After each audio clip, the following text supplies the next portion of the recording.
Ito po ay isang malakihang operasyon ng ating Cagayan de Oro, specifically our Bukidnon District Office, sa isang full-scale alleged illegal mining. Kompleto po ito. Iba't ibang gamit sa pagmimina ang natuklasan ng mga tauhan ng National Bureau of Investigation, Philippine National Police at Department of Environment and Natural Resources sa sinalakay na illegal na minahan sa Libona, Bukidnon noong February 9. Meron din itong tunnel system na nakadisenyo sa maraming pagkuha ng copper ore. May nadiskubre ring mga pampasabog na wala umanong permit. 10 Chinese national at 16 na Pilipino naman ang naaresto ng mga otoridad sa lugar.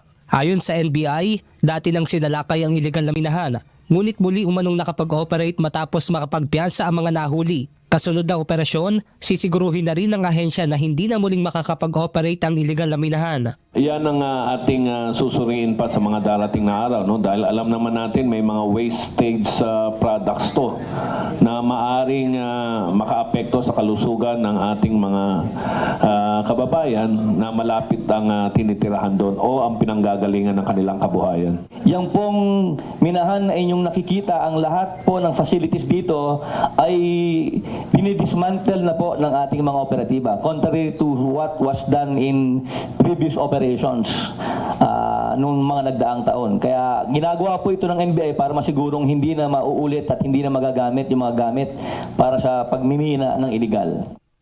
At dahil matagal na ang operasyon ng illegal na minahan, kabilang naman sa iimbestigahan ng NBI kung may kaugnayan sa operasyon ito ang ilang lokal na opisyal ng naturang bayan.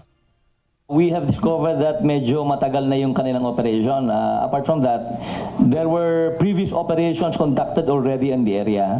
At nagtataka po ang NBI kung bakit naulit na nakapag-operate sila dito sa lugar na ito. Kaya we will consider in our investigation the fact that it's possible that the local officials, the barangay officials, are actually tolerating the illegal activity. Benedict Samson, UNTV News and Rescue. Diyos ang aming sandigan, serbisyo publiko ang aming pinahahalagahan.